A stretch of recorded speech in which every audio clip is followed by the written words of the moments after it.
dire un petit mot d'ouverture pour vous souhaiter à tous la grande bienvenue au sein de cet amphi, que vous soyez étudiants de la formation, peut-être d'autres universités, des alumni, des étudiants de formation continue.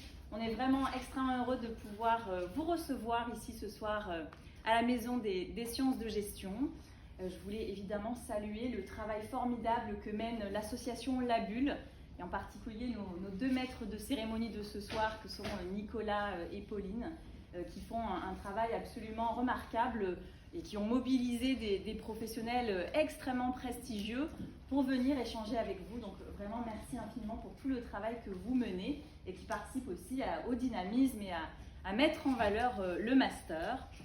Et puis je voulais aussi remercier extrêmement chaleureusement Madame Bousquier qui nous fait l'honneur d'être là ce soir. C'est vraiment pour nous une chance en fait de pouvoir vous entendre. C'est aussi un honneur de vous recevoir en ce lieu.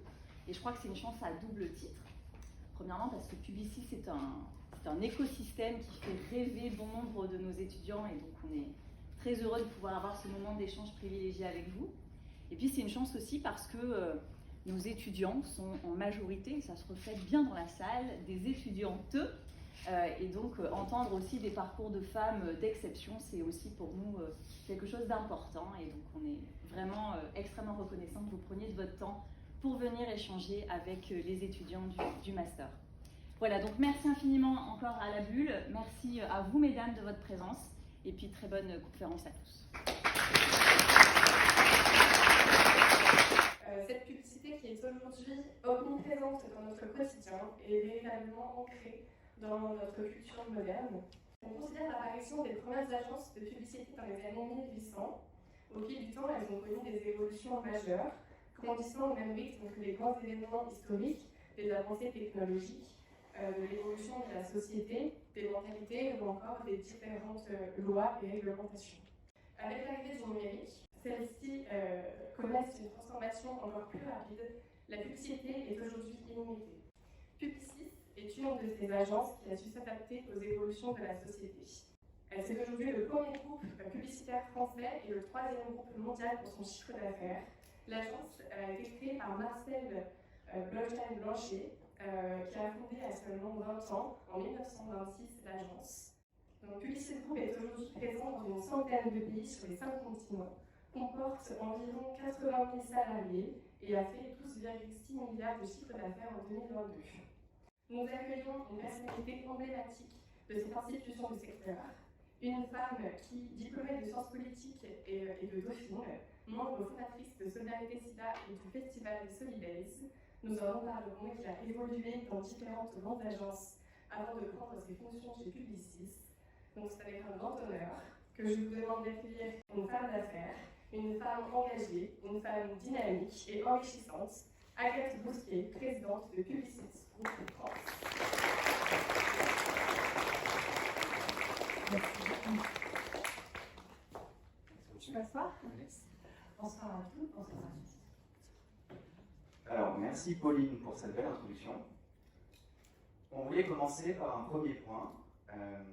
Comme Pauline l'a dit, Publicis c'est un groupe du CAC 40, donc vous êtes techniquement une présidente du CAC 40, donc c'est quand même pas rien.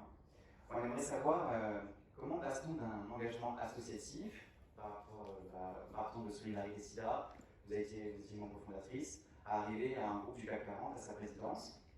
Et aussi, on aimerait savoir, lors de vos premières prises de fonction en tant que membre fondatrice de Solidarité SIDA, est-ce que vous vous imaginiez arriver là aujourd'hui en tant que présidente de Publicis Group en France et être là ce soir à nous parler de ça en étant étudiante à Sciences Po, voulant s'engager dans un mouvement aussi très très progressiste, montrant aussi une maladie qui à l'époque était très mal vue. Est-ce que vous pouvez revenir sur ce parcours s'il vous plaît? Alors merci, il faut encore bonsoir. D'abord, nous, quand on est étudiant, on n'imagine pas qu'un jour on va parler à des étudiants comme ça, ne serait-ce que parce qu'on ne se voit pas du tout vieillir. Donc ça c'est quand même un truc que vous verrez plus tard. Ça paraît facilement en réalité, c'est ça qui est le plus surprenant. Alors, en fait, quand j'étais étudiante, en effet, je vivais dans une chambre de bonne. La chambre de bonne à côté de la mienne, c'était mon meilleur ami, lui parlait. hyper proche du sida à l'époque, on est en 92, et il décide il trouve un rapport qui dit j'ai envie de monter une assoce. On vivait vraiment, on connaissait personne, on n'avait pas de réseau, on était cordéliens dans la chambre de bonne, on était étudiants, enfin, je l'ai regardé, je lui ai dit bien sûr, tout à fait, on va faire ça. Et c'est un garçon qui est extrêmement combatif. Son idée dès le départ, c'était de monter une sorte de Woodstock, pour ceux qui savent pas, contre le sida. Donc en 92, pour vous, ça ne dit pas grand-chose, mais c'est l'époque où ça commence à être un tout petit peu moins seulement une maladie pour les gays, mais c'est quand même bourré de tabous encore. C'est en 94 qu'il y a la première sélection sur toutes les chaînes de télé, donc on est en amont de ça. C'est vraiment une maladie qui est très peu comprise et surtout sur laquelle on a assez peu d'espoir. Et où à Paris, le syndrome monte et honnêtement, ma génération pensait qu'on allait potentiellement se mourir de sida. Donc c'était vraiment une crise majeure. Et donc on se lance dans cette aventure-là. Au début, il n'y a pas de salariés à la sauce grandit très très vite. On a des idées pour collecter des fonds, pour mobiliser les gens. On n'est aussi pas très communautariste dans notre approche, on considère que tout le monde est concerné. Et du coup, on relie beaucoup de gens et finalement on fait, ce que j'ai compris plus tard, de la communication. Et finalement un peu du marketing aussi, on attire les gens à nous. Et puis quand je termine les études, je me dis écoute, la sauce elle prend de l'ampleur, rejoins-moi comme salarié. Je lui dis bah non, moi je suis bénévole. Je suis membre du conseil d'administration et puis en fait je décide d'accepter pour quelques mois pour structurer la sauce et puis finalement j'y suis restée 5 ans comme directrice des opérations à l'association et c'est là où on a monté Solidaires, etc. Et c'est surtout là, pour faire une histoire très courte, même si que j'ai découvert les métiers de la publicité, de la communication, les agences qui étaient travaillées bénévolement pour nous et à qui j'expliquais tous les problèmes qu'on avait, il y avait des problèmes énormes il fallait que les gens utilisent des seringues propres, il fallait que les gens mettent des préservatifs, il fallait que les gens aient se faire dépister, c'était vraiment, on était dans une urgence. En 95, pour l'élection présidentielle, à l'époque, la première inquiétude des jeunes, c'est le sida. Donc ça n'a vraiment rien à voir avec aujourd'hui. Et c'est la première préoccupation à l'époque. Et du coup, on avait beaucoup de combats à mener. Autant vous dire qu'on était à des années-lumière d'un mariage gay. Donc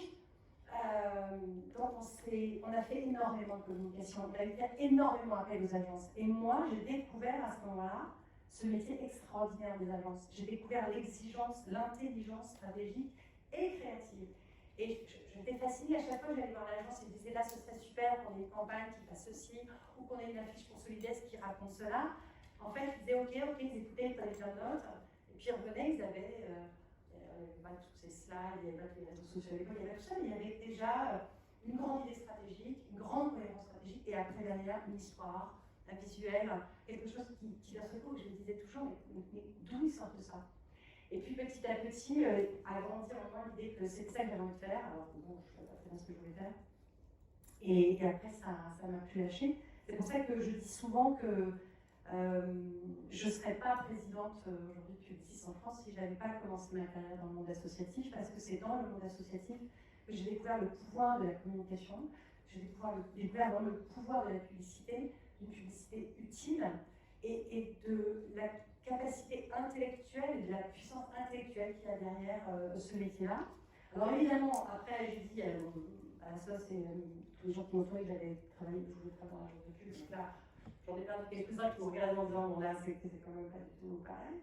Et à l'époque, pour la petite histoire, j'ai postulé chez Publicis, mais la personne qui m'a reçue, qui n'est plus, a dit que j'étais pas faite pour la communication. Donc je n'ai pas été chez Publicis. Mais du coup, je suis allée chez Avas, où là, on m'a recruté quasi tout de suite, parce qu'en fait, Stéphane Fuchs, à l'époque, pour lui rendre hommage, a considéré que j'avais dû manger la poussière de beaucoup de ministères pour aller chercher des fonds. Et il s'est dit, bah, elle va aller faire la même chose chez les clients, elle va aller chercher des sous chez les clients. Et quand je suis arrivée, j'étais très attirée par cette agence, qui s'appelait Europe SCG Corporate à l'époque, parce qu'ils s'occupaient de la communication SIDA. Et je vous le dis parce que ça peut vous arriver, je suis arrivée pour travailler là-bas, persuadée qu'on allait les mettre sur les campagnes SIDA, et on m'a mis sur McDonald's. Donc là, je me suis dit, c'est pas possible, surtout qu'à l'époque, McDo, c'est vraiment la bête noire, c'est l'époque José Bové, tout ça, enfin, c'est vraiment une époque, c'est très contesté, c'est vraiment l'image de McDo a beaucoup évolué, mais voilà. Et donc j'ai commencé à travailler sur des problématiques qui n'avaient rien à voir avec ce que j'aimais, mon territoire de confort. Et je me suis rendu compte, c'est des choses qu'on a évoquées ensemble, qu'en réalité, tous les sujets sont vraiment passionnants. Après, ça veut pas dire qu'on a envie de travailler pour tout. Hein. Il y a des gens qui ont très envie de faire du luxe, d'autres pas du tout. Il y a des gens qui adorent la bagnole, d'autres pas du tout. Très bien. Mais la réalité, c'est qu'en revanche, tous les sujets de communication et de marketing sont vraiment passionnants. Et donc, petit à petit, en travaillant un peu, en faisant assez peu de politique, contrairement à ce qu'on pense parfois dans nos agences, il n'y a pas beaucoup de temps pour faire de la politique, on fait beaucoup du business en vrai. Et en aimant la création par-dessus tout, j'ai gravi les échelons. Voilà, en gros. Un beau parcours. J'aimerais juste faire une petite parenthèse parce que je pense que vous connaissez tous le festival des Solidays. Et les échanges qu'on a eus auparavant, c'est vous qui avez trouvé le nom. Oui, on a fait un brainstorming à la sauce. En fait, à l'époque, on avait demandé aux agences des noms. Donc on avait dit on veut un Woodstock avec des jeunes, contre le siècle, etc. Donc on avait eu Happy Festival, Stock de jeunes, des trucs comme ça. Bon.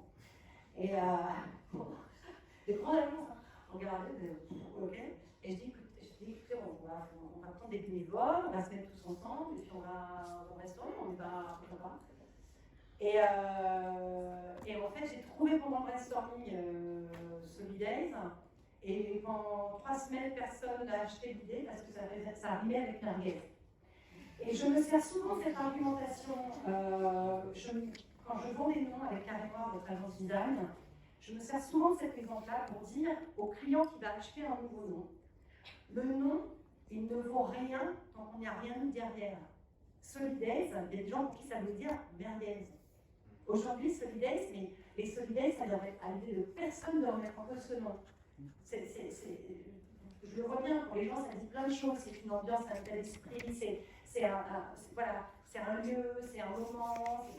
Donc, le nom, il faut le voir porter. Voilà, c'est juste ça que je m'en sers souvent de cet exemple-là. Ça permet de faire un beau lien avec ce qu'on a abordé après. Donner du coup du sens à un nom, c'est principalement le métier des agences. Maintenant, vous êtes à la tête dans des grands groupes d'agences. Quel est votre quotidien en tant que présidente de Publicis, groupe en France? Alors, en dehors de venir travailler ici ce soir, le métier que je fais, il est très très proche de celui que je faisais quand je suis rentrée en agence. C'est évidemment que quand on est président, on a un devoir d'avoir des très bons patrons dans toutes ces agences, on a des sujets de management, on gère les crises parfois, on a des problématiques de réputation, on peut être amené à organiser des événements, à prendre la parole comme ici ce soir. Mais le gros du métier, c'est de prendre des briefs et de faire en sorte que la réponse au brief soit la plus brillante, la plus magique possible, la plus intelligente, la plus efficace, la plus pertinente par rapport au problème qui est posé. Et ça, finalement, alors, j'avais pas exactement le même pouvoir de décider de la réponse du brief, au brief quand j'étais junior, mais la réalité, c'est que quand j'étais junior, on allait chez les clients, on écoutait, par exemple, l'établissement français du sang nous expliquait que les gens veulent plus de sang, on écoutait le problème, on l'analysait, on cherchait, on réfléchissait, on briefait les créatifs, on organisait la création, on essayait d'apprendre. Et finalement, des années plus tard, c'est quand même toujours ça que je fais. Alors ça c'est dans le cadre de pitch, le cadre d'appel d'offres, ou ça c'est parce que vous avez un client, ça fait 60 ans qu'on travaille pour Renault, donc ça fait 60 ans que Renault nous briefe sur le prochain lancement de la prochaine voiture, qui sera encore mieux que la précédente et qui est dingue, parce que vous allez voir, on va vous la montrer, c'est archi confidentiel, elle est vraiment super. Elle va être vendue dans tant de pays, le cœur de cible c'est ça, elle a quelques outils, quelques avantages design que les autres n'ont pas, et c'est ça le brief. Et donc finalement, le métier ne change pas tellement. Il faut aimer répondre à un problème. Certains diront répondre à une cause. Parce que finalement, au moment où la personne de Renault vous brief, c'est sa cause. C'est aussi important à ses yeux que finalement, pour moi, je brief les agences et que je leur disais, il faut que les gens se fassent du pistes parce que sinon ils ne connaissent pas leur statut sérologique, et s'ils ne connaissent pas leur statut sérologique, ils peuvent contaminer des gens qui aujourd'hui sont séronégatifs. C'est pareil. On répond à un grand problème de communication. Bon, moi, j'ai l'habitude de dire que c'est des problèmes extrêmement importants parce que c'est des problèmes de valeur économique, c'est des problèmes de valeur sociétale, d'usage, de comportement, de prévention. Donc, tout ça est très stratégique à mes yeux, en tout cas. Donc, en fait, vous avez quand même des missions très opérationnelles. Est-ce que cela vient de la structure même de Publicis ou est-ce que c'est vous qui avez inculqué ça à votre poste en disant, moi je suis à Bousquet, j'aimerais faire toujours les briefs, j'aimerais toujours accompagner les clients, ou est-ce que c'était déjà là avant? Alors moi je pense que il y a des gens qui sont présidents, en effet peut-être un peu moins les mains les mains dans la création, qui sont peut-être un peu plus institutionnels que moi, oui. Alors ça fait partie du job quand même institutionnel, il faut incarner la boîte, il y a des grandes décisions à prendre, il y a des moments forcément qui sont corporate, il ne faut pas, voilà. Après les gens qui me connaissent bien vous diront que je ne suis pas la plus corporate de la bande, c'est-à-dire que moi, d'abord il y a un truc, c'est que c'est une boîte mondiale, vous l'avez dit, vous l'avez dit tout à l'heure. Moi déjà, je préfère largement m'occuper de mes clients et de mes équipes plutôt que de débattre du temps dans les grands colloques et machin comme ça. Il se trouve que j'ai une famille et des enfants qui sont encore pas très grands, donc je ne suis pas une grande fan de prendre l'avion et d'être à la planète, surtout maintenant avec tous les outils qu'on a, on peut très bien être efficace ici. Mais il y a des gens qui ne voient pas du tout ma fonction comme moi et qui adorent ça et qui considèrent ça une partie du job. Mais ça, j'ai envie de dire, chacun fait comme il veut. Ce qui est vrai, c'est que moi, je dure dans ce métier et je pense qu'on me reconnaît d'avoir une valeur dans ce métier parce que je l'aime et parce que je le défends en vrai tous les jours et pas simplement parce que c'est un statut. Le statut, et je pense que ça, c'est une des clés, ça répond aussi à la question d'avant sur pourquoi est-ce que vous êtes vu là. Moi, je n'ai jamais été intéressée par un statut. Si j'ai voulu, à un moment donné, être directrice générale, parce que dans ma précédente boîte, j'ai voulu l'être, c'est parce que je ne voulais pas que quelqu'un d'autre le soit à ma place et fasse les choses n'importe comment. Mais pour moi, le poste, c'est un pouvoir d'agir. C'est une manière de dire, si je l'ai, ce sera pour pouvoir faire tout ça qui doit être fait. Pas simplement pour avoir un titre sur les... Parce que le titre, de toute façon, d'abord, vous l'aurez très facilement, voilà. Et ensuite, c'est pas très intéressant de soi. Moi, j'ai tas de gens autour de moi qui ont des titres dont, en réalité, ne font pas grand-chose et je ne les envie pas d'avoir tous ces titres-là. Par ailleurs, chez Publicis, sincèrement, il n'y a pas beaucoup de gens qui utilisent le statut sans avoir une fonction opérationnelle. Arthur Sadou, qui est mon boss, il se définit encore comme un chef de pub et il continue lui-même aussi d'aller défendre des campagnes, etc. Et c'est pour ça qu'il continue de faire hyper bien et de dire non mais cette musique elle est géniale, il faut absolument vous acheter cette musique. Sans cette musique, ce spot ne fonctionne pas. Et il est capable de parler comme ça. Et il est patron d'une boîte de 90 000 personnes. Je crois qu'il faut aimer ce métier pour être vraiment très capable de l'incarner. Alors, est-ce que vous pourriez nous expliquer un petit peu comment se passe la structure de Publicis? Oui. Parce que vous avez plein de sociétés aussi qui appartiennent à ce groupe-là. Alors, effectivement, vous avez une stat. Oui, non, c'est peut-être parce que c'est pour vous. Pour Publicis, c'est vrai que c'est très gros, quoi. C'est un très grand groupe. Mais juste pour vous simplifier, il y a 4 grands métiers. La création, alors quand on dit la création, c'est les agences de création dans lesquelles il y a plein de métiers qui travaillent. Les agences médias, Publicis Sapient, qui est notre Accenture à nous, si je veux faire court, c'est vraiment une boîte de digital business transformation. Là-dedans, c'est vraiment des profils très ingénieurs. Et Epsilon, c'est une boîte qui fait 700 personnes en France, qui est énorme dans le monde, et qui fait 700 personnes en France, qui est vraiment dédiée à la data. Alors évidemment, vous le voyez dans la partie création, c'est normal, c'est l'ADN, c'est ce qu'a créé Marcel de Sonnenblanchet il y a 100 ans bientôt.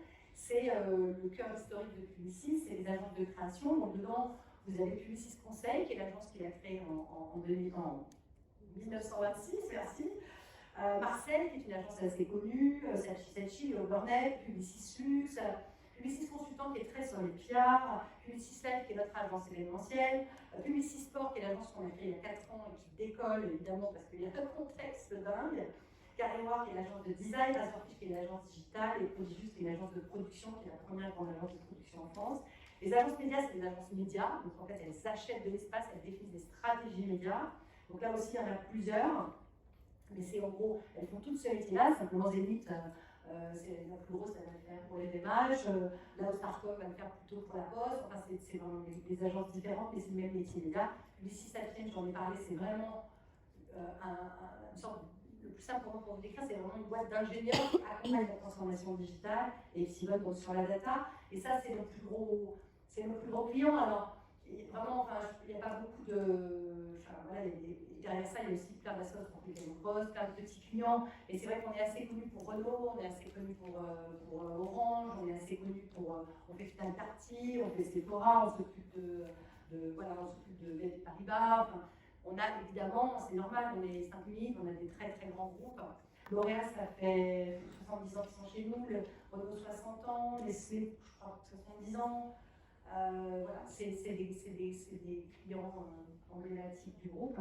Et c'est comme ça qu'on est. Donc, ces 4 métiers-là, voilà, c'est vraiment cette structure Mais en fait, quand vous rentrez chez Publicis, à la fois vous rentrez chez Publicis, et puis à la fois parfois vous êtes écouté par Marcel, qui est une agence de moins de 200 personnes, et vous faites partie de la tribu Marcel, et vous bossez dans un département qui s'occupe de création chez Marcel, et finalement tout ce grand groupe, sauf si vous êtes amené à travailler sur un projet commun, sinon finalement vous savez qu'il existe, mais vous êtes dans votre agence, et c'est ça qui est chouette, c'est de pouvoir choisir aussi parmi les agences celles avec lesquelles on a des affinités identitaires, culturelles, d'affinités de budget, de dossiers, ça marche comme ça.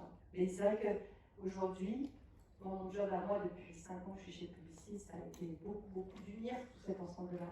Et aujourd'hui, ce qui est génial, c'est qu'il y a des tas de projets qui sont vraiment. C'est pour ça que j'ai fait une espèce de serpentin entre tous, c'est qu'aujourd'hui, c'est cette espèce d'unité possible entre tous ces métiers qui est vraiment hyper intéressante. Parce qu'avant, tout ça fonctionnait totalement en silo, mais avec évidemment l'explosion des parcours consommateurs, l'explosion des médias, la fragmentation des médias. Aujourd'hui, quand vous faites un plan d'influence avec Publicis Consultant, vous avez besoin de créatifs. Vous avez besoin de la créativité d'un Marcel ou d'un conseil. Et l'inverse, c'est vrai. Vous faites une campagne de pub, si elle n'est pas une conversation sur les réseaux sociaux, elle est quand même moins intéressante. Donc, en fait, tous ces métiers se rejoignent. Et puis, parfois, une campagne de pub, ça peut donner vie à une application qui est faite par Publicis Sapient de façon technologique. Et de toute façon, vous avez besoin de data, parce que la data, elle est absolument partout dans vos métiers. Donc, voilà, ces groupes qui se sont construits parfois sur des tribus assez en silo. Aujourd'hui, ce qui est génial, c'est à quel point tous ces métiers convergent en réalité. Et donc, ça rend, moi, je trouve que c'est ce qui rend ce métier irrésistible, c'est que je suis rentrée dans quelque chose de très pointu. Et maintenant, j'ai l'impression que tout le monde, finalement, est autour de la table. Ça veut dire parfois qu'il faut se mettre un peu d'accord sur le langage, mais parce qu'on ne parle pas tous. Les data scientists ne parlent pas exactement comme les créatifs, ils ne parlent pas exactement comme les mecs qui font des applications digitales, et c'est quand même ça qui est intéressant aussi. C'est très intéressant de voir que vous avez vraiment su vous adapter, aussi bien par exemple à l'acquisition de, je pense à l'époque des startups par exemple dans la data, qui maintenant ont grandi grâce à vous. Vous avez réussi à créer une offre globale, du coup pour les annonceurs qui viennent vous voir peut-être sur une problématique et vous les amener sur autre chose, ou voir faire des choses beaucoup plus complémentaires et beaucoup plus intéressantes pour eux au final. Est-ce que cela, c'est vraiment une adaptation à la transformation? Quel est votre regard sur la transformation du secteur de la communication? Est-ce que, par exemple, c'est vraiment une nécessité pour les agences d'aller vers toutes ces problématiques-là qui sont en fait liées à la nouvelle technologie, aux avancées aussi sociétales, aux problèmes aussi environnementaux, parce que tout ça, ça va avoir une conscience, donc on va essayer de trouver la meilleure solution possible. Quel est votre regard sur cette transformation globale du secteur? Alors, il y a beaucoup de choses dans votre question. La première, et c'est là où la vie, elle nous réserve toujours des surprises, c'est que jamais je n'ai autant parlé de responsabilité, d'engagement, de cause qu'aujourd'hui. Donc finalement, je ne vais pas dire que la boucle est bouclée parce que avec la retraite à 64 ans, je suis pas encore tout à fait, donc il faudrait quand même que je tienne encore un petit peu. Mais honnêtement, quand je regarde mon quotidien et l'importance que ça a pris, les questions d'utilité et de responsabilité dans mon quotidien, j'ai vraiment l'impression que moi qui ai découvert la publicité dans le combat associatif, finalement, vraiment les choses se rejoignent. Notre secteur, il est de plus en plus bousculé, contesté sur des sujets de consommation, sur des sujets de pollution, sur des sujets de quel est l'impact de tout ça. Et donc, là où beaucoup de gens pourraient se dire, mon Dieu, c'est la crise, moi, je vois ça en disant, c'est une sacrée opportunité d'améliorer et de faire les choses pas mal. D'autant plus que finalement, quand on nous reproche le potentiel impact qu'on a, bon, ben déjà, ça veut dire qu'il y a une question qui est arrivée, c'est qu'on a de l'impact. Or, moi, j'ai quand même passé les 15 premières années de ma vie, et c'est d'expliquer que la publicité avec l'impact à des gens qui parfois disent non, on s'en fout de la pub. Bon. Donc, puisqu'on a un impact, la question c'est dans quel sens on met cet impact. Et comment est-ce qu'on fait notre métier pour qu'il y ait de moins en moins d'impact, on va dire, négatif. Et il y a plusieurs niveaux de réponse par rapport à ça, et je n'ai pas oublié qu'il y avait un point technologique et innovation dans votre question, je reviendrai après, mais d'abord, je voudrais vraiment, parce que ce sujet-là il est vraiment crucial, notamment si vous vous amenez à travailler dans la communication et le marketing, c'est vraiment un sujet clé. Aujourd'hui, on voit monter dans l'opinion une défiance à l'égard des médias, une défiance à l'égard des agences, à l'égard de la communication en général. Moi, je le dis toujours, La communication, elle a, comme toutes les entreprises et toutes les activités humaines, elle a à se transformer de manière à avoir le moins d'impact possible. Ça, j'ai envie de dire, c'est comment tu fais ton métier. Est-ce que tu as des process d'éco-communication, d'éco-production? Je vous montrerai un cas aujourd'hui. On peut faire des campagnes 100% éco-socio-conçues. C'est complètement faisable. Ça a un coût, parfois. De même que faire un événement qui n'a pas d'impact, au sens on prend du matériel recyclé, on prend des catering bio, on utilise des vêtements de seconde main, etc. C'est complètement possible. C'est une attention, c'est un boulot, c'est un travail et ça a un coût. Et moi, je dis à mes clients, voilà le devis si c'est éco-responsable. Ah, c'est trop cher, bah oui, mais c'est un peu le prix à payer. Mais c'est quand même intéressant d'aller dans cette voie du marketing. Donc ça, c'est le premier point. Et le deuxième point, c'est qu'est-ce que je diffuse comme message? Qu'est-ce que je diffuse comme message? Alors, on est très loin d'avoir que des messages vertueux. En revanche, d'abord, c'est possible d'avoir des messages qui embrassent un changement et qui encouragent un changement. Et on dit souvent, la publicité véhicule des poncifs, des préjugés. Et moi, je vous dis, la publicité, elle a trop fait ça, pour des effets raccourcis, mais elle a aussi énormément fait bouger les opinions, énormément fait bouger les cadres de représentation. Si on voit des familles aujourd'hui plus diverses, monoparentales, homosexuelles, etc., on en voit plus à la télé grâce à la publicité que par autre chose. C'est ça c'est une vraie réalité. Donc la question, c'est comment nous, professionnels, on met une intention dans ce que nous faisons. Est-ce que moi, quand je bosse avec Carrefour, même s'ils voient le bio qui descend, c'est pas mon rôle de leur dire ok, le bio se casse la gueule, mais est-ce que vous, Carrefour, qui avez autant investi sur le bio, considérez que c'est important que les gens mangent bio, on va arrêter de faire des campagnes sur le bio? Non. Donc, quelle est la place encore cette année des campagnes qu'on met sur le fait de manger local, le fait de manger de la qualité, et les fruits et légumes, et le bio? Parce qu'on a une responsabilité dans le message qu'on véhicule, on a une influence dans le message qu'on véhicule. Je suis venue avec des campagnes, c'est comme ça, au moins. Je vais vous montrer, je crois que la première c'est Renault, elle m'a fait une liste. Ouais. Je vous montre une campagne de Renault qui pour moi, est très emblématique. On fait une campagne sur le lancement de la capture. Sincèrement, un lancement de bagnole, il faut voir ce que c'est. C'est un truc, c'est une grosse effervescence quand même. Faut pas se planter, faut pas rater sa cible et tout. Il y a énormément de gens qui travaillent, c'est énormément de boulot, c'est énormément de prise de risque. Ça implique concentration. On a fait toute une démonstration aux clients pour vendre le film que je vais vous montrer. Le film que je vais vous montrer, c'est une petite révolution parce que c'est d'habitude on vend une voiture en la faisant juste parcourir des routes d'Afrique du Sud. Là, c'est pas du tout ça qu'on a fait.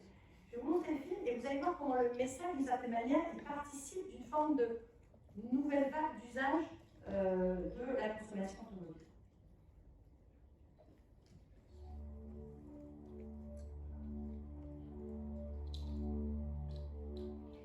Looks like we made it. Look how far we come, my baby. I'm glad we didn't listen. We knew we would get there someday. They said, I bet we'll never make it. But just look at what's going on.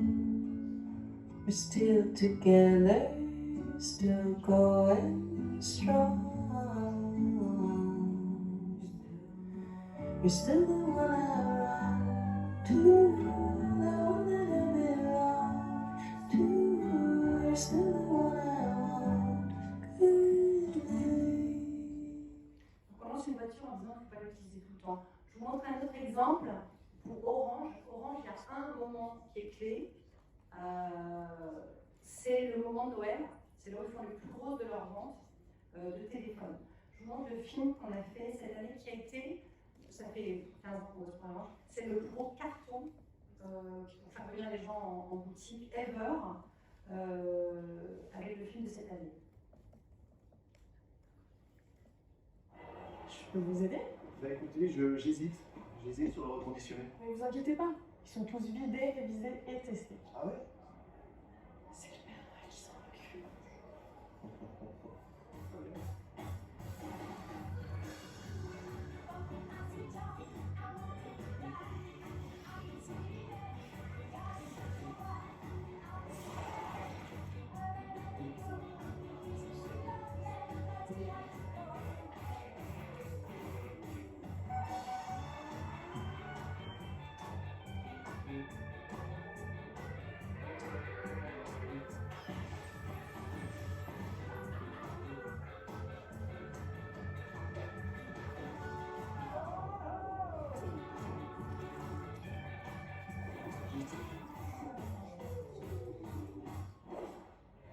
Alors celui-là, c'est pour toi. Joyeux Noël, mon grand.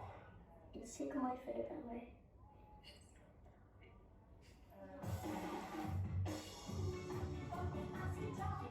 Mettez un peu de magie et beaucoup de reconditionné dans vos cadeaux. Orange. Et je vous montre un dernier exemple après.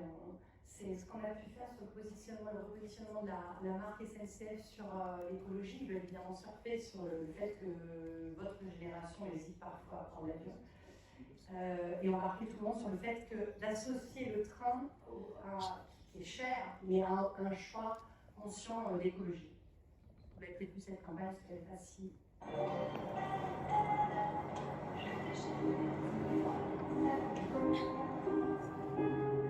Quel écolo tu es? Toujours en train de ramasser des déchets? En train de te dire que demain, c'est sûr que tu t'y mets? Ou en train de décoller les chewing-gums que les ruminants ont laissés? Quel écolo tu es? Toujours en train de s'ouvrir les gaz à effet de serre? En train de conduire plus doucement pour moins consommer? Ou en train de marcher pour ne rejeter que ta sueur sur la terre? Quel écolo tu es? Toujours en train de promouvoir l'énergie solaire? En train de manger le bio de ton potager? De semer pour rendre le pays plus vert? Quel écolo tu es? En train d'attendre ta nouvelle poubelle pour te mettre à trier? Ou en train de pédaler pour que seule ta dynamo t'éclaire? Quel écolo tu es? Toujours en train de... ouais, toujours en train... Bleu, blanc, rouge, mais tous ensemble plus vert. Donc derrière, il y a beaucoup de boulot stratégique qui aboutissent à un brief, mais il y a une intention dans ce que nos messages peuvent aussi véhiculer, évidemment sur la marque. Donc là, évidemment, extrêmement précautionneusement, il faut éviter absolument tout risque de greenwashing, hein. Mais on part quand même d'une histoire, une capture qui est moins de CO2, de la vente de recyclés ou de reconditionné qui fonctionne de plus en plus chez dans les boutiques Orange, ou un choix des trains qui est plus écologique qu'un autre choix, et on tire là-dessus. Alors après, il faut que créativement ce soit intéressant, mais on voit bien que la publicité, elle a cette puissance-là. Puis après, il y a évidemment tout le travail qu'on va faire pour une fois encore réduire l'impact écologique de ce qu'on produit. Et ça, c'est fondamental, j'en profite pour le dire, c'est pas qu'une histoire de production audiovisuelle, ça se joue aussi sur les questions de data et de data privacy, ça se joue aussi sur les questions de médias. Nos clients ont tendance à penser, si je mets tout en digital et que j'arrête le papier, je suis plus écolo. C'est pas comme ça que ça marche. Donc comment les embarquer aussi dans la transformation pour mieux prendre en compte ces questions-là. Notre industrie, elle ne s'est pas du tout intéressée à ça il y a 20 ans. On attaquait l'électricité d'acier et l'électricité d'énergie. Aujourd'hui, c'est vraiment au cœur des préoccupations des grands groupes de communication dans le quotidien. Et je me demandais avant, vous avez évoqué le fait que quand vous avez proposé par exemple un devis où tout est éco-responsable, etc., ça va être beaucoup plus cher. Comment est-ce que vous arrivez, comment l'annonceur fait le choix du coup d'aller vers par exemple un bon compromis? Est-ce que c'est vous qui proposez le compromis ou est-ce que vous êtes là à essayer de tout faire pour qu'ils prennent ce devis éco-responsable parce que derrière il faut aussi valoriser? Ou est-ce qu'il y en a qui se résignent et qui se disent bon c'est trop cher, on ne peut pas, on part sur la version normale? J'ai tous les cas de figure. En fait, on a quand même de plus en plus des entreprises qui elles-mêmes ont fait des engagements. Et souvent, ces engagements ils sont communiqués par les gens de la communication et du marketing. Donc, moi, un de mes arguments, c'est de dire la communication et le marketing ne peuvent pas passer ses journées à communiquer sur les engagements responsables de la boîte et pas être un peu exemplaire dans les choix qu'elle va faire sur ses propres communications. Mais en réalité, je ne connais pas l'annonceur, j'ai la chance de ne pas connaître l'annonceur qui me dit j'en ai rien à foutre de l'environnement. Les gens ne vivent pas dans des bocaux, quoi. Ils vivent avec des enfants, ils vivent avec la presse autour d'eux, ils n'ont pas envie. Moi, je ne connais pas de clients, je n'ai jamais vu de clients qui me disent j'ai envie de faire une pub qui pollue énormément sur un produit vraiment pourri. Ça n'existe pas. Ils sont tous dans des dynamiques d'essayer de répondre aux engagements que la boîte a fixés. En revanche, quand la Cuenta, comme on dit, arrive, ce choix-là, il est vraiment très concret financièrement. C'est pour ça que moi je dis toujours au patron, embarquez bien votre direction des achats. Parce que les politiques RSE, on pense que ça se joue à la RSE. Moi j'ai toujours dit, ça se joue aux achats. C'est à un moment donné, comment tu achètes, je te dirais si tu es responsable ou pas. Et la réalité, alors après notre milieu, il y a quelques combats, parce que par exemple, une des raisons, les gens me disent parfois, mais pourquoi est-ce qu'on ne tourne pas plus en France? Pourquoi est-ce que vous allez tourner en Tchéquie, en Slovaquie, en whatever? Parce qu'en fait, en France, on a des taxes tellement lourdes sur la production audiovisuelle publicitaire que n'a pas le cinéma.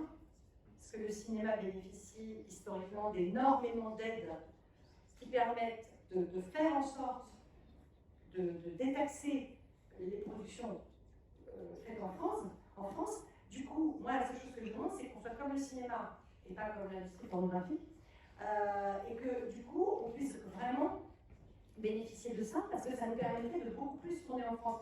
Je vais vous montrer un petit film sur comment est-ce qu'on a réussi à faire une campagne SNCF, que vous avez peut-être vu, qui était sortie l'année dernière, en 100% éco-sociaux conçus. Vous allez voir, c'est extrêmement concret, c'est extrêmement précis, tout ce qu'on a à faire pour être sans impact. Bleu, blanc, rouge, mais chaque jour plus vert. Publicis Conseil, Prodigious et Publicis Media présentent Hexagonal, la première campagne éco-socio produite pour la SNCF. Le brief qui a été passé à l'agence était assez clair. Travailler sur 3 piliers fondamentaux pour la SNCF. L'humain, les territoires, l'environnement. Et puis on avait un souhait qui était extrêmement fort, qui était de pouvoir traduire l'engagement de tous les cheminots en France pour une mobilité plus durable, pour une société plus inclusive. Comment? Avec un casting diversifié de 125 comédiens et figurants de tous âges et horizons. Pour raconter ce lien unique entre les Français et la SNCF, on a choisi une figure, Gaël Faye, et un style, l'islam, qui incarne toute la diversité de la société française. Ce film, c'est aussi des engagements environnementaux et sociétaux positifs grâce à un tournage plus responsable. L'écolide est présent à chaque étape de la campagne, en préparation, en shooting et en post-production, afin d'accompagner les équipes dans la recherche et la mise en place de solutions réduisant l'impact des productions. Un quart des images sont issues de la médiathèque SNCF. Ce sont des tournages exclusivement en Ile-de-France en décor naturel et accessibles en transport en commun. C'est privilégier la lumière naturelle et les éclairages basse consommation. C'est aussi une main-d'œuvre artistique et technique 100% locale. 2 fois moins d'émissions de CO2 grâce au tri des déchets, 0 gobelets et bouteilles plastiques, un catering local et de saison, des costumes en location issus de stock ou de l'achat de seconde main. Et les trains, ils ne circulent pas. L'animation a été créée en post-production. À l'arrivée, une réduction d'empreinte carbone et un bilan CO2 diminué. Ces impacts résiduels ont fait l'objet d'une compensation par la SNCF. Alice est une plateforme unique d'outils bilan carbone de l'ensemble de nos activités. Pour la première fois, pour la campagne SNCF, on a été jusqu'au bilan carbone de la diffusion. Donc on a pu également faire le bilan carbone non seulement de la télé, du print, de l'affichage, mais également du digital. Au final, un Français sur 2 a une meilleure image de la SNCF. 88,6% de commentaires positifs sur les réseaux sociaux. Et le Grand Prix du Challenge représente 2022, le début d'une nouvelle histoire. Et si la prochaine campagne éco-socio produite était la vôtre? Rejoignez-nous. Donc ça, on l'a montré à tous nos clients, alors ça c'est complètement faisable, parce que pour le site, c'est accessible, c'est juste un peu d'attention, quoi. Parce qu'en revanche, forcément, c'est comme de faire gaffe, tous, chacun quotidiennement, quoi. C'est un peu d'attention, parfois ça coûte un peu plus cher, au final c'est aussi beaucoup plus intéressant. Donc voilà, ça c'est pour répondre à votre question. Ça ne réglera pas tout le débat, mais ce qui est sûr, c'est que si en plus on ne se préoccupe pas de faire mieux notre métier, on ne risque pas d'être du bon côté de l'histoire. Et donc là, on a pu voir par exemple le responsable RSE qui a mis en place un bilan. Est-ce que c'est des choses que vous avez été moteur pour ça? Ou est-ce que c'est arrivé de base parce que vous êtes rendu compte que c'était nécessaire?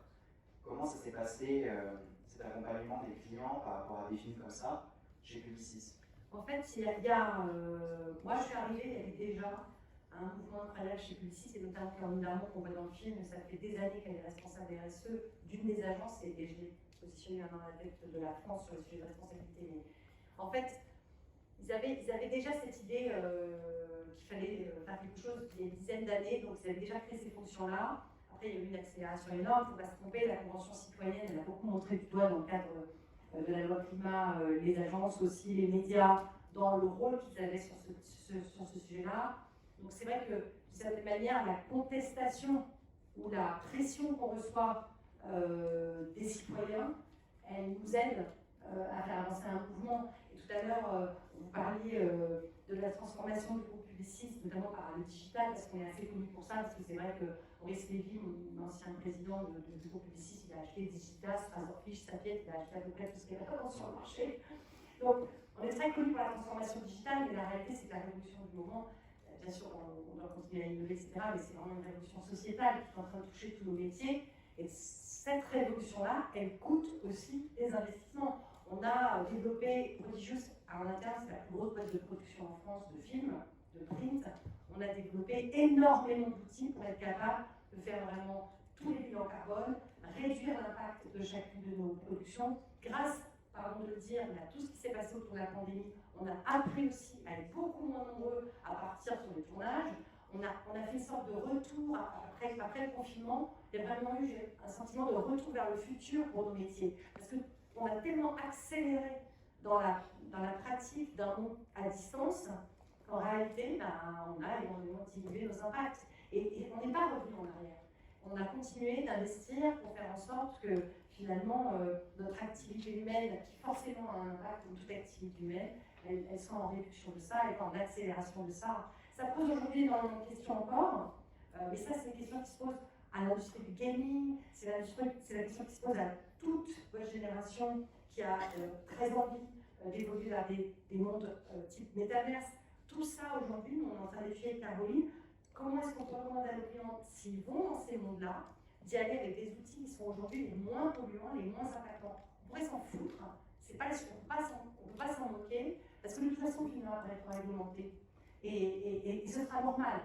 Donc le sujet, c'est comment est-ce qu'on est plutôt volontariste qu'en mode, ok, réglementez-nous, puis après on verra. Ça me donne envie de parler un petit peu d'humain, parce que forcément, tous ces sujets-là, ça vient aussi peut-être des jeunes générations, je ne sais pas. Est-ce que vous sentez que vous avez besoin de cet élan de la jeunesse pour accompagner ces sujets ou pas? Mais attendez, mais s'il n'y a pas besoin de la jeunesse, on va tous mourir. Oui, moi je suis frappée de voir à quel point les gens qui nous rejoignent n'hésitent pas à poser à leur manager ou au patron des agences des questions sur le fond de ce qu'ils font, là où, en réalité, pardon de le dire comme ça, mais il y a 25 ans, quand j'ai commencé dans la pub, il y avait que moi qui me prenait un peu la tête quand on mettait sur McDo, je disais oh là là. Enfin, c'était pas du tout aussi. Toutes ces questions-là, elles ne se posaient pas du tout. Donc, c'est là où je trouve qu'il y a quelque chose d'extrêmement puissant dans cette génération qui, à la fois, a envie de vivre, a envie de ne pas être sous les contraintes liées au fait que leurs aînés ont fait n'importe quoi, mais qu'ils ont aussi envie de participer dans le cadre de l'entreprise, au fait de transformer des métiers. Et on a des moments extraordinaires. C'est pas du tout compliqué d'embarquer les créatifs sur ces sujets-là, c'est pas du tout compliqué d'embarquer les stratèges sur ce sujet-là. Tout le monde est assez conscient qu'on peut avoir envie de faire de la création, envie de faire de la production, envie de faire de la communication, et avoir envie aussi de transformer ces métiers. Donc, tous les jeunes qu'on attire, ce sont des gens qui aiment ce métier, mais qui ne sont pas sans conscience ou qui ne sont pas éclairés sur le fait que ces métiers-là peuvent aussi servir à quelque chose et pousser des choses intéressantes. Et ils nous mettent une pression que moi je trouve hyper utile, que j'utilise beaucoup pour convaincre tout le monde de rester, oui, moderne, comme vous dites. Quoi. Vous avez dit vous-même que les métiers se transforment. Alors du coup, lesquels se transforment le plus? Nous, par exemple, on voit souvent que les RP maintenant se décalent vers l'influence. Est-ce que chez vous, vous êtes à même de ça? Est-ce que vous voyez qu'il y a d'autres métiers qui évoluent encore plus que ce que nous, on peut voir? Alors, tous les métiers se transforment, ça c'est sûr, puisque aujourd'hui, votre génération, son premier canal d'information, son premier canal de divertissement, c'est le social et le digital. C'était évidemment pas le cas il y a 10 ans, je ne parle même pas de mon époque quand j'avais votre âge. Donc, la réalité, c'est qu'évidemment, ça transforme absolument tout, ça bouscule le rapport aux marques qui est beaucoup plus horizontal, hein, ce qui est vécu par certaines marques comme une vraie pression. Genre, on fait quelque chose, on comprend pas la figure. Moi, je trouve que c'est une super opportunité. Parce que mine de rien, ça permet aussi de raconter des messages, de dire des choses. Et puis, en parallèle de ça, les fondamentaux sont les mêmes.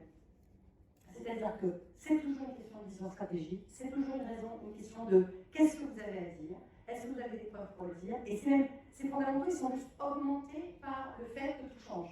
Par exemple, on parle beaucoup de storytelling, c'est hyper important d'avoir un storytelling, parce que quand vous avez une vision, il faut être capable de bien la raconter. En revanche, on est dans le storytelling, hein, parce qu'en vrai, si vous n'avez que un storytelling pour vous asseoir dessus, c'est vraiment très dangereux en termes de conversation. Mais ce qui est formidable avec le fait que tout change, c'est qu'on peut être beaucoup plus créatif. Alors, vous parliez de PR. C'est vrai que les PR, entre guillemets, à la papa, à l'ancienne, c'est très profondément révolutionné par les réseaux sociaux. Mais la réalité, c'est qu'on a encore besoin du bon vieux communiqué de presse dans lequel on a bien checké tous les messages qui souvent est d'ailleurs la base de tout le reste. Et si ça, on n'a pas bien fait, on peut se prendre vraiment un mur.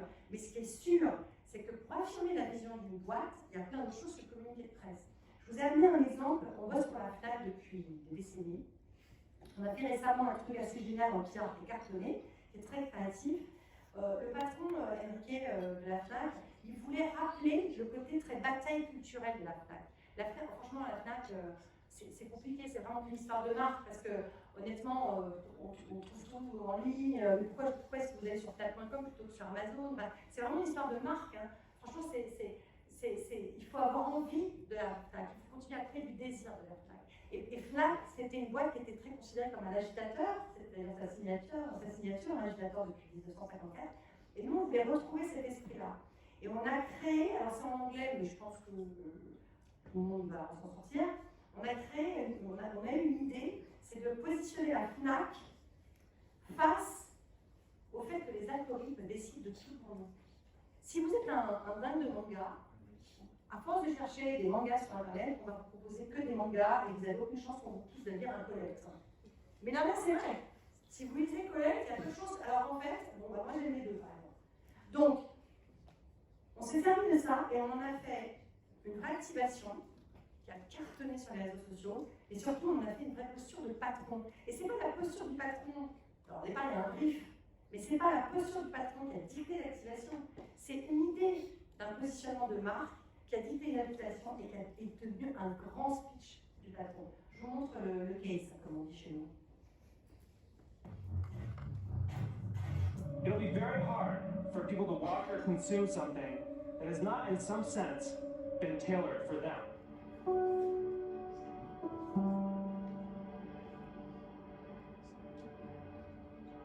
80% of what people play on Netflix actually comes from the recommendation algorithm. If you take all of these algorithms, you get what I call a filter bubble. Trust in me, just in me. Addiction, polarization, radicalization, outragification. This is what the recommendation system is doing. Collecting your data and building profiles, and then share all of it with businesses who want to market to you. So, what do we do?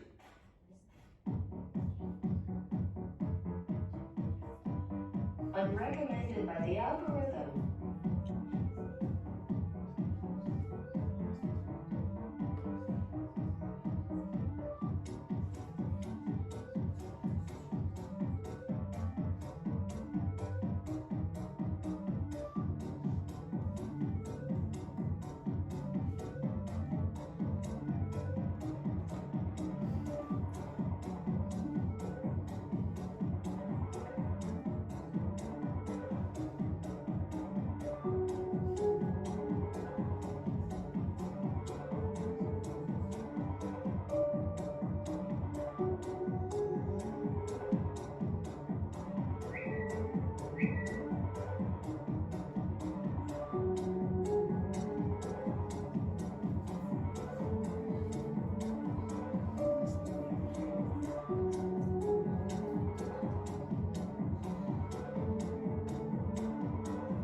In the end, we are our choices.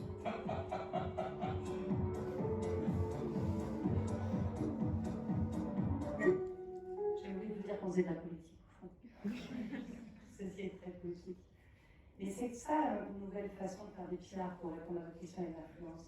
C'est un patron qui aujourd'hui, quand il va sur les plateaux télé, café quotidien, quand il va dans les conférences, ce qu'il dit de sa marque, c'est qu'elle défend une forme de démocratie. Et donc, défendre une forme de démocratie, c'est défendre une forme de curiosité, d'audace. Défendre ça, c'est pour ça que venez dans les magasins FNAC. Ça peut vous paraître un peu trivial, mais il fallait la penser, cette stratégie-là, il faut la défendre. Et mine de rien, ça lui a donné une forme de profondeur aussi, et une forme de résistance. Voilà, face à un monde dans lequel, honnêtement, c'est vrai, les gens ne vont pas tous à la FNAC pour choisir.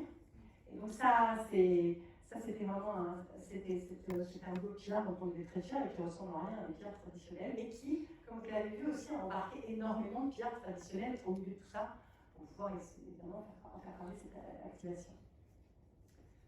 Alors ça m'amène très bien au prochain sujet, on parle d'algorithme, et là du unrecommended.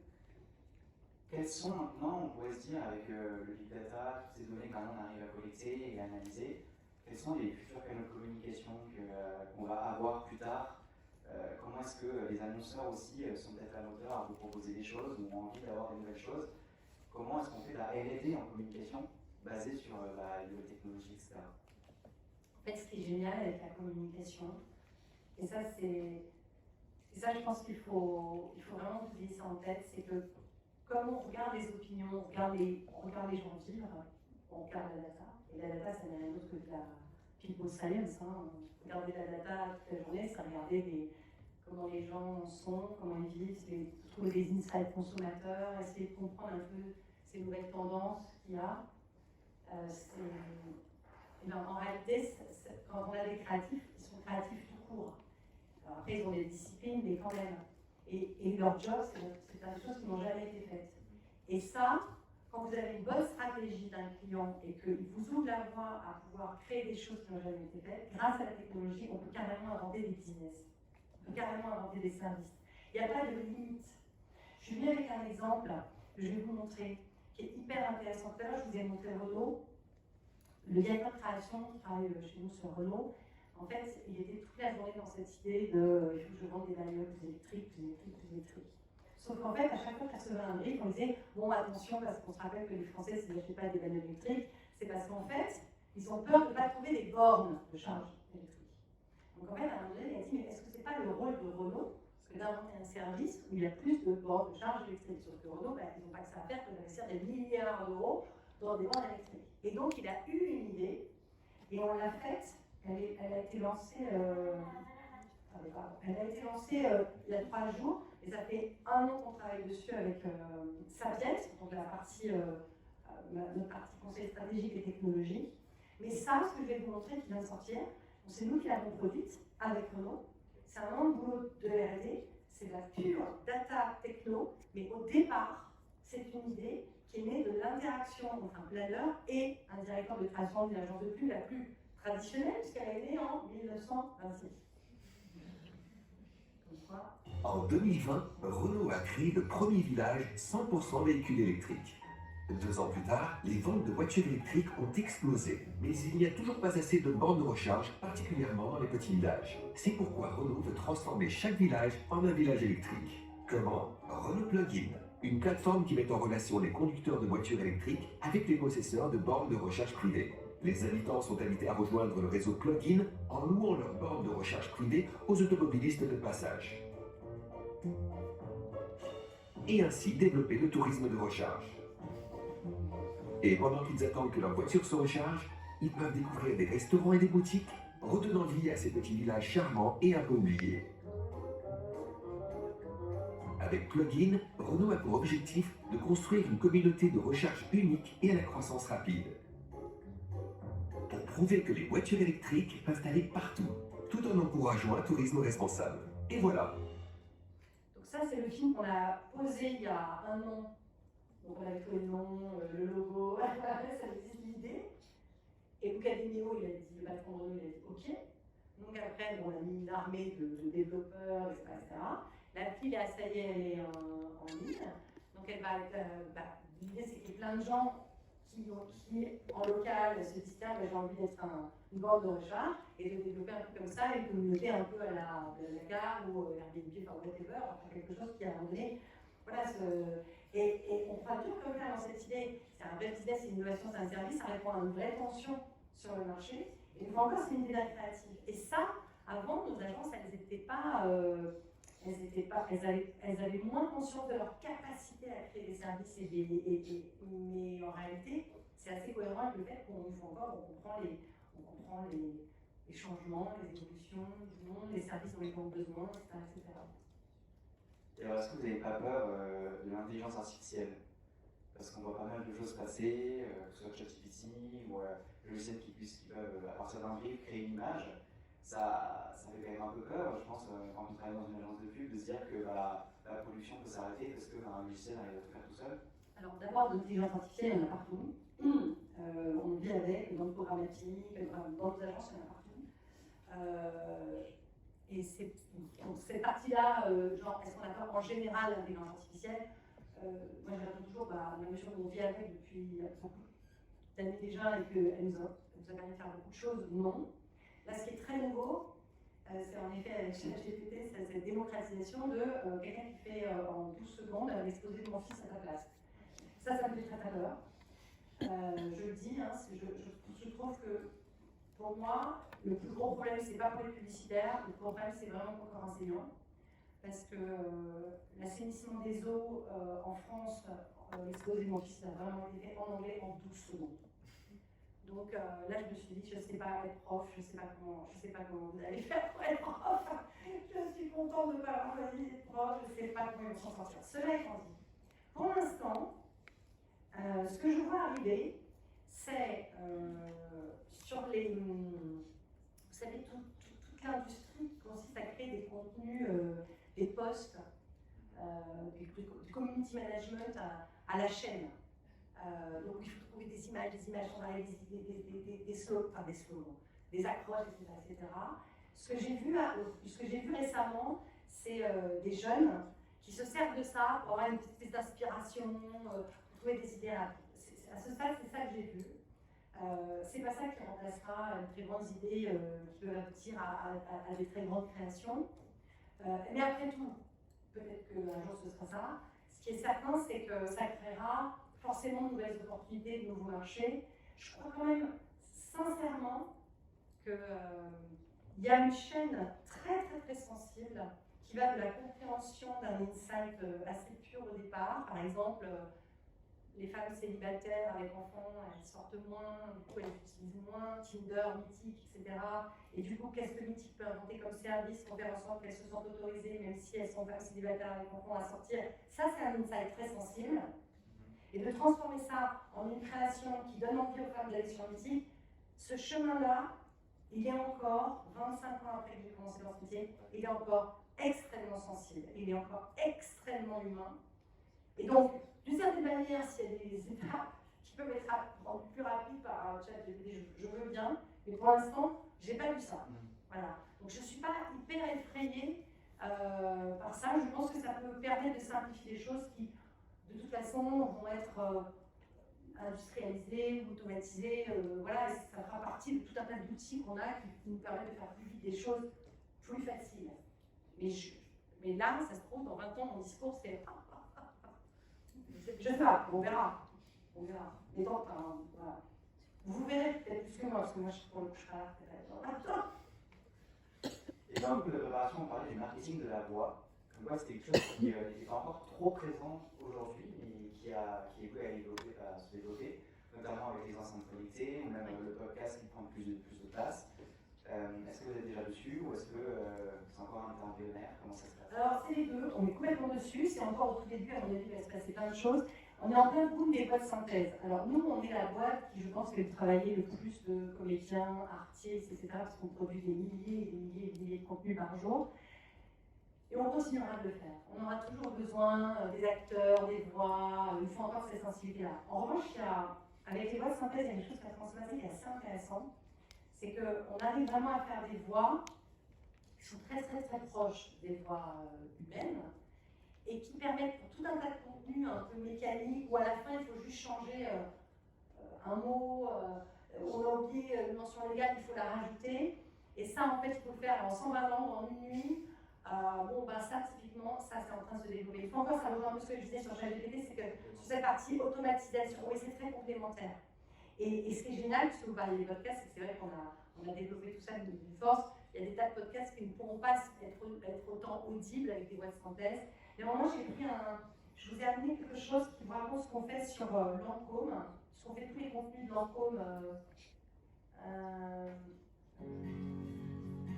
qui est fait avec des voix de synthèse. One of the best ways to protect your skin's youthful look is by protecting it against external aggressors. So why don't you? Los protectores solares pueden ser espesos y pegajosos, dejando residuos blancos. Pero no experto UV. 了解 UV Expert Aqua Gel Defenses 50，多效合一 SPF 50防晒霜。 An perfect weightless primer that will transform your daily routine. It's unique. Cooling texture is oil-free and transformed into a water lotion that's easy to spread, quickly absorbed, and invisible on the skin. Utilisez-le avant d'appliquer votre fond de teint pour une peau propre, protégée et hydratée. Angereichert mit Inhaltsstoffen wie antioxidativem Vitamin E, Minzextrakt und Edelweiß war Maltita Skin noch nie so einfach. Proteja sua pele hoje, tenha a melhor aparência amanhã. Voilà, là le client vous dit non, il faut changer un mot, et c'est toutes ces voies de synthèse, vous changez le mot sur l'ordinateur et ça vous les ressort. Un peu comme l'exposé de mon fils en doucement. Voilà. Donc oui, sur tout un tas de contenus, et notamment on fait des contenus un peu mécaniques, on va dire, au sens, mais vous avez vu, hein, la qualité est très bonne. Hein. Enfin, la voix française, pour ceux qui sont... c'est difficile de se dire que c'est une grande voix de synthèse. Après, on n'a pas envie d'écouter. Aujourd'hui, moi j'ai fait l'essai, un podcast en voix de synthèse, c'est un peu mécanique. C'est-à-dire, là, moi, par exemple, je vous parle, je ne fais pas une voix de synthèse. Il y a plein d'erreurs, voilà, et c'est quand même ce qui fait que ces modulations peuvent éventuellement créer une forme d'attention. Enfin, vous avez vu les voix dans le fond, c'est quand même... bon, c'est une voix de synthèse. Mais on est au début, et c'est assez impressionnant de voir la question. On aimerait pour nos derniers sujets prendre un peu plus d'ampleur, prendre notre échelle, et pour ce faire, je demande à Pauline de prendre. Donc déjà, merci beaucoup Aliette pour cette intervention très enrichissante et intéressante. Et donc après, ils vont parler de la gestion de Publicis et des évolutions des agences de publicité, des Solidays, de la question... de la question de la publicité durable, de l'influence de la data, de l'innovation. Pouvez-vous nous dire maintenant quelle place a Publicis France à l'aube des JO 2024 et comment envisagent vos clients? Bon, d'abord, on va être le centre du monde. Moi, j'ai été frappée par un truc avec la Coupe du Monde, là, l'année dernière. C'est que, moi, j'aime pas du tout le foot. Du coup, franchement, quand est montée la polémique, je me suis dit, on va être un peu tranquille. Et on a vu que ça a pris une ampleur incroyable, alors que vraiment on est parti très à reculons, même dans les opinions, on est parti très à reculons de cette Coupe du Monde, et ça a quand même été vraiment très présent dans l'espace médiatique et évidemment dans l'espace collectif. Donc les gens qui me disaient oh le judo, tout le monde va s'en moquer, etc., moi je dis, vu que ça se passe en plus vraiment ici, pour peu qu'on ait des belles histoires d'athlètes, qu'on ait, voilà, je ne serais pas étonnée que ce soit quand même quelque chose d'assez puissant. Okay, et quand je dis qu'on va être le centre du monde, c'est que je le vois, on est à 1 an et demi de l'événement, et donc là, ça y est, les clients qui sont déjà sponsors des JO en France, mais surtout les clients mondiaux qui se préparent à Paris 2024, ils sont au taquet. Et au taquet, ça veut dire les investissements médias, les investissements marketing, la course à la réservation des lieux. Enfin, ça y est, le truc est vraiment là. Les activations, quelle créativité, qu'est-ce que je porte comme combat, etc. Qu'est-ce que je fais sur le paralympisme. Alors vraiment, il y a une énorme effervescence. Donc pour vous, si vous voulez bosser en agence ou chez des annonceurs, ça va être quand même un très grand moment de communication et de marketing, un très grand moment de l'événementiel. Là, quand même, dans l'événementiel, il y a énormément de boulot. Hein. Donc on peut être contre, mais Paris va être le centre du monde. Et ça va être, pour les marques, ça va être quelque chose d'assez puissant. Nous, on bosse pour Orange, les partenaires, on bosse pour les partenaires, on bosse pour Carrefour, les partenaires, enfin, voilà, on est déjà dans les plans de communication et de conversion. Publicis Sport est absolument débordé de travail et à fond. Et il se trouve qu'en plus, nous, on a plusieurs campus dans Paris. Donc l'étoile avec l'immeuble historique au-dessus du Publicis Drugstore, pour ceux qui ne connaissent pas. On a 2000 personnes à Bastille, on a un site en métal. Les trois sont vraiment très proches des épreuves olympiques. Donc c'est des sites qui vont de toute façon être en ébullition. Voilà. Et d'ailleurs, bon, certains vont être aussi utilisés par certains des sponsors, etc. Donc, moi, j'ai décidé, après mon espèce de snobisme lié à la Coupe du Monde, j'ai décidé et en même temps, ça peut des choses quand on est président de Publicis en France, mais j'ai décidé que ça allait être formidable, qu'on allait vivre quelque chose d'absolument unique, que finalement notre génération avait la chance de voir ça. J'espère que ça va être fait de manière la plus responsable et intelligente possible. Je pense que la France a un devoir de penser les choses de façon beaucoup plus intelligente que les autres. Donc j'espère que c'est ce qui se prépare. C'est ce que je dis à toutes les marques avec lesquelles je travaille. On doit être au top sur l'inclusion, on doit être au top sur la responsabilité, pas de goodies à la con, enfin bon, voilà. On a un vrai sujet d'exemplarité, mais du coup, voilà, je me dis, en le prenant comme ça, en embarquant tous nos talents là-dedans, voilà, j'ai le sentiment que j'ai de la chance d'être au poste où je suis. Normalement, après j'ai démissionné de SIA et je crois qu'ils vont me garder, enfin, ils m'en avaient rien, c'est moi. Du coup, je me dis que c'est vraiment une chance et qu'il faut le vivre comme ça. Et pas bouder trop son plaisir. Contrairement à ce que j'avais voulu faire avec la précédente grande compétition sportive. Et donc enfin, Publicis va fêter ses 100 ans bientôt, dans 3 ans. Quelle est la place de Publicis dans le monde? Quels sont les grands projets qui vous amènent? Et comment, au bout de 100 ans, on arrive encore à être le 3e groupe mondial? Est-ce que vous voulez le 2e? Comment ça se passe? Alors, je pense que Maurice Lévy va être premier surtout. Maurice Lévy, il a été patron après Marcel de Stonemanché. On a eu, en 100 ans, on a eu que 3 grands présidents, parce que Arthur c'est le 3e, après Maurice Lévy et Marcel de Stonemanché. Et je pense que Maurice Lévy, qui est le président du conseil d'administration, qui a 80 ans, qui a fêté ses 51 ans de CDI chez Publicis, qui est arrivé il y a 51 ans. La question, c'est que c'est inégalable, hein, je vous le dis tout de suite. Je pense que personne ne pourra faire mieux que lui. Je pense qu'il est le premier. Après, moi, je ne suis pas dans les secrets de est-ce qu'on va fusionner avec quelqu'un, est-ce qu'on va racheter quelque chose, etc., l'heure qu'il est, et voilà. Mais on a 3 ans, en tout cas, pour en effet affirmer un leadership, sachant que c'est déjà formidable, et je le dis aussi en pensant à la base, où j'ai passé des années merveilleuses. D'avoir 2 grands groupes comme ça de communication mondiaux qui sont français, quand on sait l'importance de la créativité, des industries créatives en France, quand on sait les marques françaises mondiales, quand on sait le nombre d'emplois que ça crée par an, le fait que ça fait vivre des milliers de producteurs, réalisateurs qui après vont faire des films indépendants avec l'argent qu'ils ont pris en faisant plein de pubs.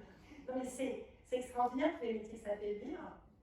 Et du coup, je trouve ça formidable. Et 100 ans de Publicis, on regarde en se disant que c'est beaucoup de devoirs. Alors c'est un devoir de leadership, c'est un devoir de transformation. Ça pose aussi énormément de questions pour moi, alors que je vois bien que la pression monte. Et donc avec toute l'équipe de la RSE, on se projette énormément en se disant dans 100 ans, qu'est-ce qu'on n'a pas réglé aujourd'hui comme problème, qu'on doit avoir absolument réglé pour essayer d'accélérer les choses. Mais ce qui est sûr, c'est que c'est assez formidable de voir la résistance, la résilience et la modernité de notre groupe. Et je pense que c'est vraiment lié à cette matière. Vous parliez tout à l'heure des jeunes. Aujourd'hui, chez Publicis, un tiers des gens ont moins de 30 ans. Je pense que ça veut aussi dire que les 2 tiers n'ont pas moins de 30 ans. Donc ça veut dire on n'est pas dans le jeunisme. Mais c'est vrai que ça fait quand même partie de la puissance du groupe que d'avoir des métiers qui quand même nous maintiennent en alerte sur qu'est-ce qui est tendance, qu'est-ce qui est beau, quel est le prochain canal de communication. Et ça, c'est ce qui quand même permet d'avoir 100 ans en faisant des choses qui finalement n'ont jamais été faites une fois encore. Et il faut trouver des idées. Ça reste depuis le premier jour dans l'ADN de ce groupe. Je me dis parce qu'on ne sait pas souvent, c'est Marcel de Stonemanché qui dans les années 30 a été le premier à mettre une musique dans un spot radio pour vendre un produit. Aujourd'hui, on se prend la tête sur les voix de synthèse. Et finalement, voilà, je me dis, vivre les 100 ans, ça aussi c'est quelque chose d'assez unique dans un groupe. Et je me demande, là, alors qu'on se parle, qu'est-ce qu'on aura inventé de plus dans 3 ans? Et ce qui est sûr, c'est qu'il faut que ce soit une force de progrès, parce qu'il faut encore la pression est forte. Ça nous a envie de vous rejoindre, hein? Rejoignez-nous. Ah oui, vraiment. Ben non, mais c'est vrai. Si vous aimez ce métier, si vous aimez les agences, il y a plein de choses à faire. Est-ce que vous avez des questions dans la salle?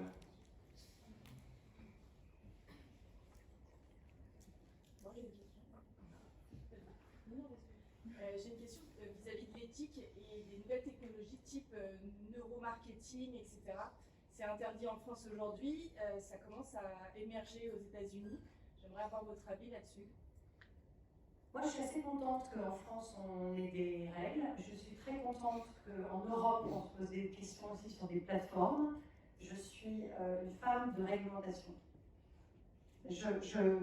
Évidemment, c'est d'ailleurs pour ça qu'Arthur m'a mise au directoire. Je suis avec 3 Américains.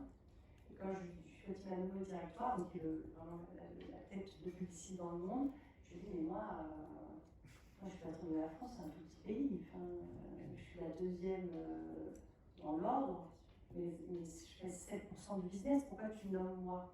Et il m'a dit, parce que tu as un angle de vue humaniste et réglementaire et terrain sur les sujets que les Américains ils n'auront pas. Parce que eux, c'est quand même du business à tout train. Je ne sais pas si certains d'entre vous ont eu la chance récemment d'aller aux États-Unis. Moi, j'ai eu la chance d'aller à New York il y a quelques mois. Ils ont inventé la machine à fabriquer des billets. Tout coûte une fortune. C'est vraiment le business. J'ai l'impression d'être dans les années 80. Enfin, c'est magnifique, New York, mais c'est vraiment les années 80. C'est les louis, quoi. Et je me dis, après, il y a un tel décalage. Et en réalité, dans ce directoire, moi, c'est vrai que j'incarne plutôt une forme de goût pour la réglementation. Je fais partie des gens, par exemple, qui ont été au cœur des histoires de contrats climat pour les entreprises. Et alors, tout le monde disait, là, les contrats climat, c'est encore des trucs qu'on se rajoute sur le dos, etc. Si on ne le fait pas, de toute façon, la réglementation viendra le faire et ce sera normal. On ne peut pas faire comme si la privacy n'existait pas, on ne peut pas faire comme si les problèmes de réchauffement climatique n'existaient pas. Après, chacun doit jouer son rôle. Nous, on joue notre rôle en tant que groupe de communication, on est réglementé en tant que groupe de communication. Si demain vous bossez chez Total Energy, vous verrez qu'eux aussi ils ont des réglementations. Si vous bossez chez un aciériste, ils ont des réglementations.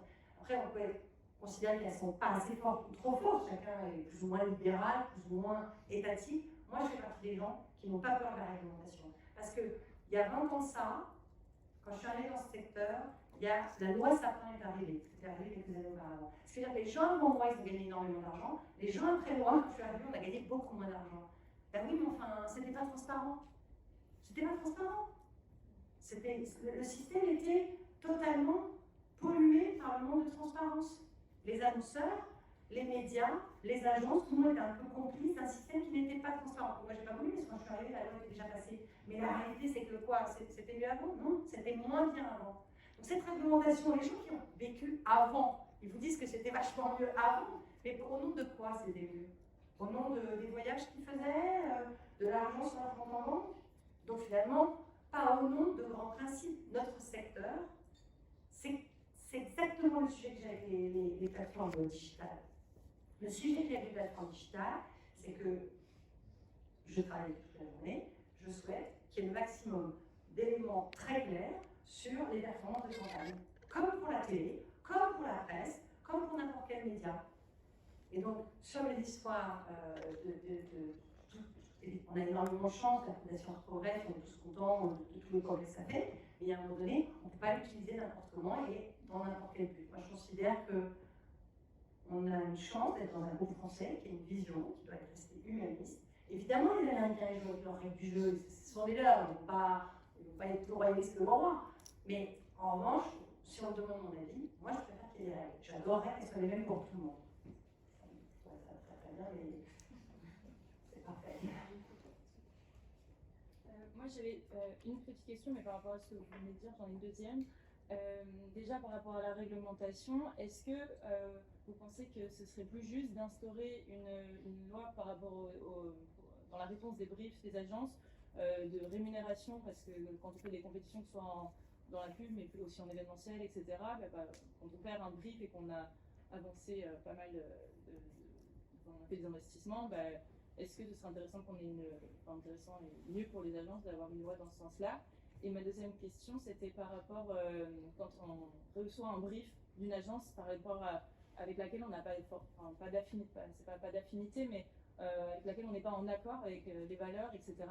Comment vous réagissez, comment réagir face à ça? Est-ce qu'on ne prend pas le brief ou est-ce qu'on essaye de donner la marque dans une autre dimension? Ou est-ce que ça va être ça peut nous porter préjudice de répondre à un brief d'une marque qui n'a pas forcément une éthique super quoi. Tout le monde a entendu la question. Ouais. On parle. Il est bien. Alors, je crois que ce soit une loi sur l'histoire des compétitions, mais ce qui est sûr, c'est que ça doit être une bonne pratique partagée par tout le monde. Moi, je suis effrayée de l'argent qu'on dépense dans les appels d'offres. Je suis effrayée de voir que parfois, en plus, l'appel d'offres est annulé juste avant la fin. Ou alors, à la fin, ça accouche du souris, alors que les agences se sont démontées la tête pour répondre. Je suis à la CC, au côté de Bertie Toledano, qui est président de l'ETC, et de David Le Cavard, qui est patron d'Australie. Moi, je les soutiens à fond. C'est vraiment c'est dramatique à quel point les annonceurs dans ces appels d'offres, en mettant 10 agences, 5 agences. Là, il y en a un, il avait mis cette agence, mais grâce à la CC, on a réussi à arriver à 4. C'est pas tellement normal que si à la fin, par exemple, vous faites un appel d'offres pour que l'agence gagne 400 000 €, la gagnante, et ben, tout le monde a dépensé 100 000 pour l'aller chercher, et on était 8 au départ. Ça s'appelle de la décréation de valeur. On a plus dépensé que celui qui va. Ça n'a aucun sens. Donc en fait, non seulement il faut des règles sur de l'indemnisation, sachant qu'aujourd'hui, quand on se parle d'indemnité, parfois on peut avoir 5 000 € alors qu'on a dépensé 30 000. Enfin, il y a ça. Et deuxièmement, il faut donner on n'a pas besoin que la compète nous fasse faire tout le plan de com des 3 prochaines années, quoi. On peut juger de choisir une agence sur une équipe et sur une cohérence stratégico-créative sur la base d'un feuillet de 3 pages de notes stratégiques et 2 bords d'une idée créative. D'où est-ce qu'on a besoin de faire le plan social des 3 prochaines années, sachant que multiplié par cette agence, normalement, vous avez même plus besoin d'agence. Si vous démerdez bien, vous recrutez un junior et il va faire. Enfin, je veux dire, donc moi, je suis partie des gens qui sont extrêmement choqués par ça. J'ai refusé l'année dernière, je citerai pas le nom, un appel d'offres où le 22 juillet ou un truc comme ça, on nous balance un brief à, je sais plus, il y avait genre 7 agences sur la place de Paris, un très très gros annonceur, qu'il fallait rendre évidemment genre le 2 septembre, comme on est des robots avec des boîtes synthèses, donc en avance. Et le mec me dit, j'ai dit non, j'ai appelé les copains. Ma chance, c'est que je n'étais pas la seule à dire non. Non seulement il n'y a pas eu d'appel d'offres, mais à la rentrée, le directeur marketing, ce qu'il a fait, c'est qu'il a fait un chemistry meeting avec toutes les agences. Il a choisi à l'issue de ça 2 agences, une grosse ou une petite, avec lesquelles il travaille toute l'année. Fine. Est-ce qu'il a besoin de nous faire tous bosser comme des maboules? Non. Il est très content. D'ailleurs, lui aussi, il a gagné du temps, en réalité. C'était plus sympa. Et ça, c'est un vrai sujet. Et là où c'est très dommage, c'est que ça va mieux, parce qu'on s'entend bien maintenant, les patrons d'agence, les nouvelles générations. Mais c'est vrai que ce milieu, il a manqué de solidarité. Il a manqué d'esprit de corps. Alors après, pour répondre à votre deuxième question, clairement, il ne faut pas répondre à un brief avec lequel on n'est pas à l'aise. Et ça, je ne connais pas beaucoup d'agences qui vont dire si. D'abord, ça n'a aucun intérêt de mettre un talent sur un brief qui nous va faire. Il permet de le faire, donc aucun intérêt. Par ailleurs, sincèrement, c'est des questions qui montent de plus en plus, et sur lesquelles il y a des choses d'agences. Moi, j'ai refusé de faire une compétition pour un pays. Écoutez, je suis en désaccord en termes de valeur pour appeler au tourisme dans ce pays. Okay, honnêtement, c'était pas l'argent à la clé. Bon, la compète par ailleurs, elle était. Moi, je trouvais que ça se sentait de lobbying et tout là, donc je n'étais pas très à l'aise. Mais j'ai refusé qu'on y aille. C'est l'autre grande agence française qui a gagné. Mais honnêtement, c'était pas très courageux de ma part. Moi, j'avais pas envie d'y aller. Et de toute façon, quand je me retournais, personne n'avait envie d'y aller. Donc, même si j'avais dit, allez-y, on y va, les gars, dans le parc naturel, il m'a dit, mais ça, ouais, je fais pas ce pitch-là. Donc, à partir de là, vous pouvez aller chercher, ouvrir des portes, etc. Mais déjà, ça démarre mal. Si les patrons d'agence ont envie de le faire, franchement, il y a la dynamique interne après. Parce que je sais bien que les jeunes vont vous arriver un truc, enfin, il faut quand même un peu un leadership qui va mettre en mouvement l'agence pour gagner des très grosses compètes. Donc, on n'y est pas allé. Et quand quelqu'un me dit, écoute, je sais que le manager là-bas il m'a dit qu'il avait envie de jouer sur ce sujet, je te jure. Alors après, on ne peut pas faire ça 10 fois. Si vous avez pas envie de bosser pour Nestlé, pour LVMH, pour Total Energy, pour Sanofi, vous avez le droit. Enfin, peut-être aller bosser chez l'annonceur qui vous convient. Enfin, parce que vous avez le droit de ne pas aimer l'énergie, vous avez le droit de ne pas aimer la pharmacie, vous avez le droit de ne pas aimer les junk food, vous avez le droit de... Ok, mais si vous n'aimez rien de tous les annonceurs que j'ai mis en logo, choisissez le client dont vous avez envie de vous occuper, donc ça va être votre cause. Et ça, c'est pour ça qu'il y a plein de gens qui... Moi, j'ai plein d'amis qui bossent, parce que je suis un client que j'ai beaucoup suivi à la Poste, mais c'est une boîte géniale encore, mais géniale. Des transformations incroyables et tout. Mais c'est des gens, quand je leur raconte mon quotidien, ils se disent mais comment tu fais pour passer d'une marque à l'autre, c'est insupportable. Moi, je trouve ça vachement mieux que de faire qu'une seule marque. Mais eux, ils sont attachés à cette marque. Donc, ça ne vient pas, ils donnent leur quotidien à cette marque, à la défense des valeurs postales, etc. Du coup, ce serait insupportable pour eux de bosser pour, je sais pas moi, pour. Je ne sais pas si t'as un.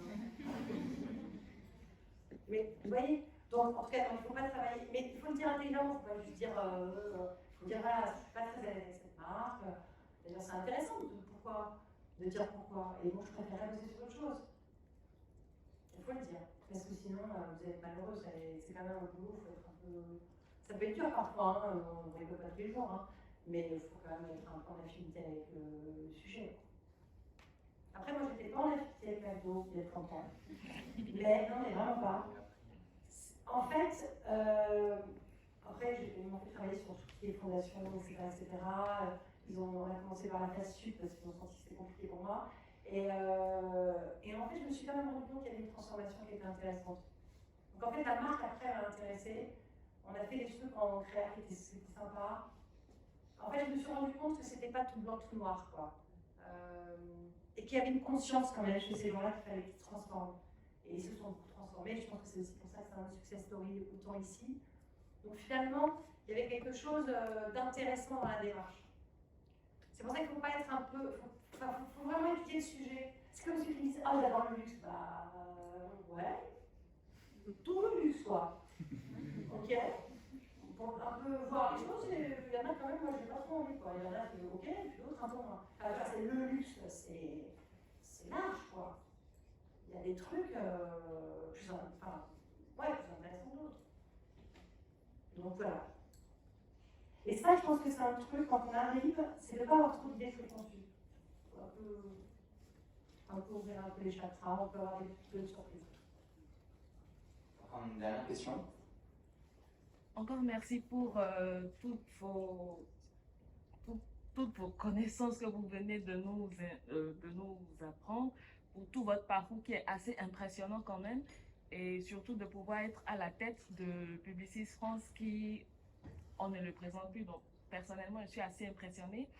Mais vous avez fini la présentation par l'employabilité et je pense que c'est quand même un gros sujet, surtout pour nous qui sommes futurs diplômés.